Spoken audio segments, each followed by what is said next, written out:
नमस्कार मुलांनो, आज आपण इयत्ता 7वीचा सामान्य विज्ञान विषयातील पाठ क्रमांक 13 बदल भौतिक व रासायनिक. आपण या पाठाचा मुलांनो मागच्या 2 भागामध्ये आपण अभ्यास केलेला आहे. आपण काय काय बघितलं आहे? आपण वेगवेगळे बदल यांचा अभ्यास केलेला आहे, जसा की मानवनिर्मित बदल कोणते, नैसर्गिक बदल कोणते, शीघ्र बदल कोणते, सावकाश बदल कोणते, आवर्ती बदल कोणते, अनावर्ती बदल कोणते, परिवर्तनीय बदल, अपरिवर्तनीय बदल, भौतिक बदल, रासायनिक बदल, या बदलांचा आपण अभ्यास केलाय. आपण आजच्या भागामध्ये काय पाहणार आहोत मुलांनो? तर आपण आजच्या भागामध्ये पदार्थांचे अवस्थांतर कसे होते आणि क्षरण म्हणजे गंजणे, म्हणजे आणि मग क्षरणापासून म्हणजे आपण म्हणजे क्षरण म्हणजे गंजणे, म्हणजे लोखंड गंजतं. मग आपण त्याच्यासाठी आपण कोणती काळजी घ्यायला पाहिजे ते आपण ह्या पाठामध्ये पाहणार आहोत. मुलांनो, मला आता थोडं तुम्ही आठवून सांगा. आपण म्हणजे मागच्या पाठामध्ये आपण पाहिलेलं आहे ह्यांच्या पदार्थांच्या अवस्था या पाठामध्ये आपण पाहिलेलं आहे की मला सांगा तुम्ही, तर पदार्थांच्या किती अवस्था आहेत आणि कुठल्या कुठल्या अवस्था आहेत? तर पदार्थांच्या 3 अवस्था आहेत, तुम्हाला माहिती आहे. तर कुठल्या? तर स्थायूरूप, वायुरूप आणि द्रवरूप, ह्या 3 अवस्था पदार्थांच्या आहेत. मग मला ह्या तिन्ही म्हणजे ज्या अवस्था आहेत तिन्ही ह्यांची उदाहरणं द्या बरं. तिन्ही म्हणजे स्थायूरूप अवस्थेमध्ये स्थायूरूप पदार्थांचे उदाहरण द्या, वायुरूप पदार्थांचे उदाहरण द्या आणि द्रवरूप पदार्थांचे उदाहरण द्या. मग स्थायूरूप पदार्थांचं उदाहरण म्हणजे मेण, डांबर गोळ्या, बर्फ, हे स्थायूरूप पदार्थ आहेत. आणि द्रवरूप पदार्थ कुठले? जसे की रॉकेल, पेट्रोल, दूध, हे काय आहे? तर द्रवरूप पदार्थ आहेत. आणि वायुरूप पदार्थ कुठले? म्हणजे वायुरूप पदार्थ कुठले? जसे की ऑक्सिजन, नायट्रोजन, हे वायुरूप पदार्थ आहेत. मुलांनो, आता मला सांगा, पदार्थांचे अवस्थांतर म्हणजे काय? तुम्ही शिकलेला आहात, तुम्ही मागच्या भागामध्ये म्हणजे पाठांमध्ये शिकलेले आहात की पदार्थांचे अवस्थांतर म्हणजे काय. तर पदार्थांची एक अवस्था बदलून जेव्हा तो पदार्थ दुसऱ्या अवस्थेमध्ये जातो, काय? पदार्थाची एक अवस्था बदलून जेव्हा तो दुसऱ्या अवस्थेमध्ये जातो तेव्हा त्या क्रियेस काय म्हणतात? तर पदार्थांचे अवस्थांतर म्हणतात. मुलांनो, आता मला तुम्ही एखादं उदाहरण देऊ शकता का? आपण मागच्या म्हणजे पाठांमध्ये शिकलेलो आहोत. आपण काय पाहिलेलं आहे? तर आपण मेणबत्तीला जर एखाद्या बर्नरच्या साहाय्याने उष्णता दिली तर काय होतं? मेणबत्तीचं रूपांतर म्हणजे मेणाचं रूपांतर कशामध्ये होतं? द्रवामध्ये होतं, कळलं? आणि मग ते थंड झालं, म्हणजे ते मेण थंड झालं तर नंतर काय होतं? मग पुन्हा त्या मेणाचा काय होतो? तर गोळा तयार होतो.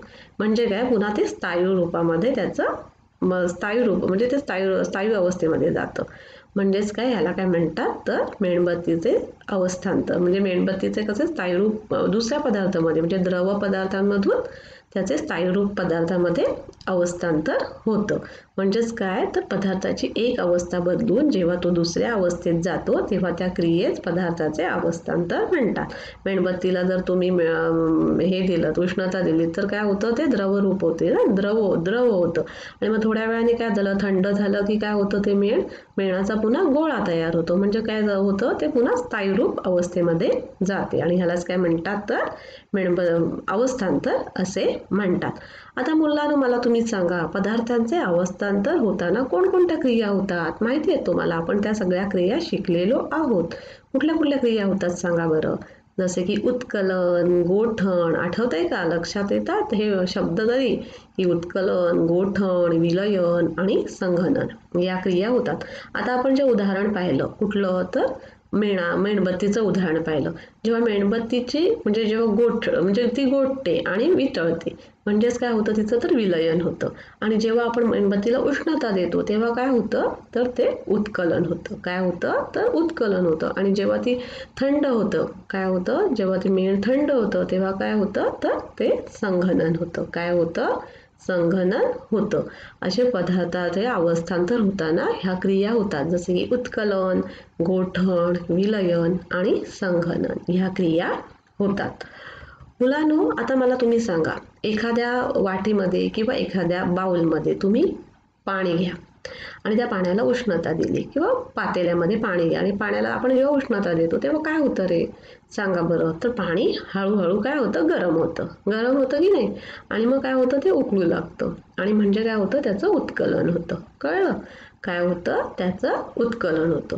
तुम्हाला माहिती आहे का? द्रवाचं बाष्प म्हणजे काय होतं, त्याच्या वाफा तयार होतात, पाण्याच्या काय होतात, वाफा तयार होतात. म्हणजेच काय तर द्रवाचे बाष्प म्हणजे काय, बाष्प होतं ना, वाफ म्हणजे काय होतं, पाण्याची वाफ तयार होते, म्हणजेच काय होतं तर बाष्प तयार होतं. द्रवाचे बाष्प होण्याची क्रिया म्हणजे काय तर बाष्पीभवन. काय मुलांनो, तर द्रवाचे बाष्प होण्याची क्रिया म्हणजे काय तर बाष्पीभवन. कपडे वाळणे, समुद्राच्या पाण्याचे मीठ तयार करणे, हे सर्व बाष्पीभवनामुळेच शक्य होतं. आपण कपडे सुकत लावतो तेव्हा काय होतं, आपल्या म्हणजे कपड्यांमधले पाण्याचं काय होतं तर बाष्पीभवन होतं आणि त्यामुळे कपडे वाळतात. समुद्राचं आपण पाण्याचं म्हणजे मीठ तयार कसं होतं तर हे पण बाष्पीभवनामुळेच होतं. ह्या सर्व कुठले बदल आहेत मुलांनो, सांगा बरं. तर हे सर्व बदल, पाणी उकळणे आपल्याला माहिती आहे, पाणी उकळणे हा कुठला बदल आहे तर पाणी उकळणे हा भौतिक बदल आहे. तसेच विरघळणे, उत्कलन ह्या सर्व भौतिक बदलाचे उदाहरण आहेत. कळलं, कुठले विरघळणे, उत्कलन हे कुठले बदल आहेत तर ही सर्व भौतिक बदलाची उदाहरणं आहेत. मुलांनो, आता तुम्ही एक नेहमी लक्षात ठेवा. आता मी तुम्हाला उदाहरण देते, तर त्याच्यामध्ये तुम्ही कोणकोणते बदल आहेत ते मला तुम्ही सांगायचं. तर दुधाचं दही होणं, मला सांगा. आता हा दुधाचं दही होणं हा सावकाश बदल आहे आणि पुन्हा हा रासायनिक बदल सुद्धा आहे आणि हा अपरिवर्तनीय बदल आहे. म्हणजे काय, दह्याचं पुन्हा दूध होणार आहे का तर नाही, अपरिवर्तनीय बदल आहे.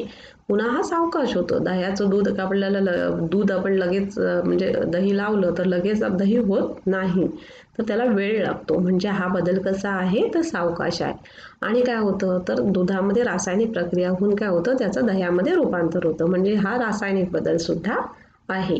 आणि हा अपरिवर्तनीय बदल आहे, म्हणजे दह्याचं पुन्हा दूध होणार नाही. आणि तसंच माहिती आहे का तुम्हाला, तुम्ही स्प्रिंग बघितली, आपण जेव्हा स्प्रिंग ताणतो तेव्हा ती काय होते, ती ताणली जाते आणि पुन्हा पुन्हा ती तिच्या मूळ स्थितीमध्ये येते. म्हणजे काय तर स्प्रिंग ताणणे हा भौतिक बदल आहे आणि कुठला परिवर्तनीय बदल आहे. म्हणजे तो पुन्हा ती मूळ स्थितीमध्ये येते ना त्याच्या, म्हणजे ठराविक वेळेमध्ये ती स्प्रिंग त्याच्या मूळ स्थितीमध्ये येते, म्हणजे हा परिवर्तनीय बदल आहे. आता फटाका फुटणे, मला सांगा, फटाका फुटणे हा शीघ्र बदल आहे. म्हणजे पटकन लगेच आपण फटाके लावल्या तो फटाका लगेच फुटतो. आणि फटाका फुटणे हा रासायनिक बदल आहे, हे तर तुम्हाला माहितीच आहे. आणि हा अपरिवर्तनीय म्हणजे एकदा फटाके फुटला की पुन्हा त्याच्यापासून नवीन फटाका तयार होणार, म्हणजे पुन्हा तोच फटाका तयार होणार नाही. म्हणजे फटाका फुटणे हा शीघ्र बदल आहे, रासायनिक बदल आहे आणि अपरिवर्तनीय बदल आहे. म्हणजे आता आपण एकाच असे उदाहरणं बघितली आणि एकाच उदाहरणात आपण कितीतरी बदल बघितले. तसे दुधाचे दही होणे ह्याच्यामध्ये किती बदल बघितले आपण, जसे की सावकाश बदल, रासायनिक बदल, अपरिवर्तनीय बदल, म्हणजे 3 बदल पाहिले. तसेच स्प्रिंग ताणणेमध्ये पण आपण 2 बदल पाहिले, जसे की भौतिक बदल आणि परिवर्तनीय बदल. फटाका फुटणे सुद्धा आपण शीघ्र, रासायनिक, अपरिवर्तनीय बदल. म्हणजे एकाच उदाहरणात बदल हे अनेक प्रकारचे असू शकतात. एक परिणाम पण बदलांचे स्वरूप विविध प्रकारचे असू शकतात. हे तुम्ही लक्षात ठेवा की एकाच उदाहरणातील बदल अनेक प्रकारचा सुद्धा असू शकतो. म्हणजेच काय तर बदलांचे वर्गीकरण करताना जसा एका वेळी एका निकषाचा विचार होतो, तसाच एका बदलाचा वेगवेगळ्या निकषावर सुद्धा विचार करता येतो. कळलं, म्हणजे काय तर बदलांचे वर्गीकरण करताना जसा एका वेळी एका निकषाचा विचार होतो, तसाच एकाच बदलाचा वेगवेगळ्या निकषावरही विचार करता येतो. मुलांनो, आता आपण एक छोटीशी कृती करून पाहूया. काय कृती करायची, त्या कृतीसाठी आपल्याला साहित्य काय लागणार आहे तर एक बाष्पन पात्र लागणार आहे, साखर लागणार आहे, बर्नर आणि तेवई लागणार आहे. कळलं, आता कृती काय करायची आपल्याला तर बाष्पन पात्रात साखर घ्यायची. आपली साखर आपण जे खातो गोड गोड ती साखर घ्यायची आहे. बाष्पन पात्र तिवईवर ठेवायचं आहे आणि त्याला उष्णता द्यायची आहे. बर्नरच्या साहाय्याने त्या बाष्पन पात्राला उष्णता द्यायची आहे की त्या बाष्पन पात्रामध्ये काय आहे, साखर आहे. आणि मग साखरेमध्ये होणाऱ्या विविध बदलांचे तुम्हाला निरीक्षण करायचं आहे. तर बाष्पन पात्र आपण आता उष्णता दिल्यामुळे काय होईल तर बाष्पन पात्राच्या तळाशी आपण जी साखर ठेवलेली आहे की नाही बाष्पन पात्रामध्ये, मग त्या उष्णता दिल्यामुळे काय होणार आहे तर बाष्पन पात्राच्या तळाशी काळपट पदार्थ दिसू लागला की आपण उष्णता देणं थांबवायचं. काय म्हणजे तो साखरेचा काय होतो तो काळपट पदार्थ तयार होतो आणि मग आपण ती साखर काळी पडली की आपण उष्णता द्यायची थांबवायची. आता उष्णता दिल्यास काय होतं तर साखरेचा विटकरी रंगाचा पाक तयार व्हायला सुरुवात होते. काय उष्णता दिल्यामुळे काय होतं तर साखरेचा विटकरी रंगाचा पाक तयार होतो. आणि अजून उष्णता आपण दिली तिला साखरेला अजून दिली तर काय होईल तर पूर्ण साखर विरघळून काळपट गडद रंगाचा पाक तयार होतो. काय तर काळपट गडद रंगाचा काय होतो तर असा एक पदार्थ तयार होतो म्हणजे पाक तयार होतो. आणि हा बदल रासायनिक बदल आहे. कारण का मूळ पदार्थाचे गुणधर्म या प्रयोगात बदललेले आहेत आणि विटकरी रंगाच्या पदार्थांपासून पुन्हा साखर आपल्याला मिळवता येत नाही. म्हणजे जे साखरेचे गुणधर्म आहेत ते गुणधर्म त्या विटकरी रंगाच्या पदार्थामध्ये नाही, त्याच्यामध्ये नवीन गुणधर्म असलेला पदार्थ तो बनतो आणि त्याच विटकरी रंगाच्या पदार्थापासून आपल्याला पुन्हा साखर बनवता येणार नाही. म्हणजे हा बदल कुठला आहे तर हा बदल रासायनिक बदल आहे. मुलांनो, आता आपण क्षरण म्हणजे इंग्लिशमध्ये त्याला म्हणतात करोजन. काय म्हणतात? करोजन. आणि क्षरण म्हणजे गंजणे. तुम्हाला माहिती आहे ज्या लोखंडाच्या वस्तू वगैरे असतात त्या गंजतात.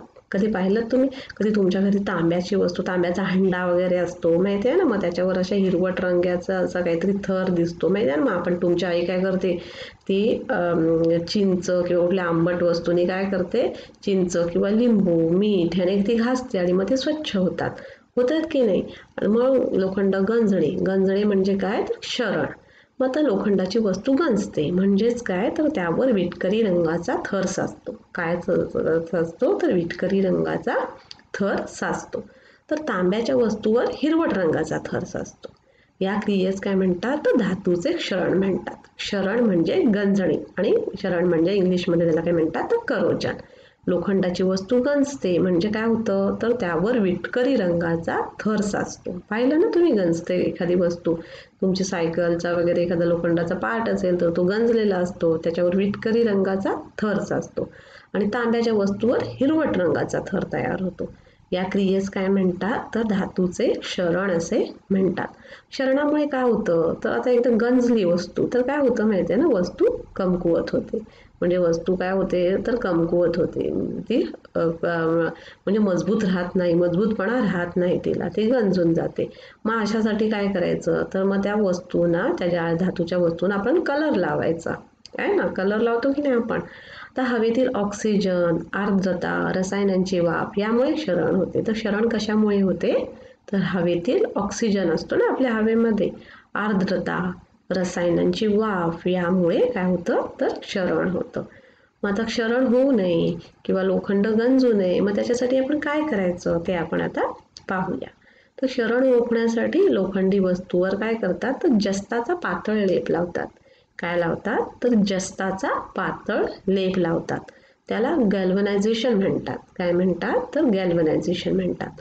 तांब्या पितळीच्या भांड्यांना, तुम्हाला माहिती आहे आपल्या घरात तांब्याची पितळीची भांडी असतात, मग आपण ती अशीच वापरतो का तर नाही, आपण त्याला कलही लावतो. माहिती आहे ना, आपल्याकडे एक कलही लावायला एक काका येतात आणि गोंटी घेऊन आणि मग ते त्याला कलही लावतात. पूर्वी यायचे, आता येत नाही.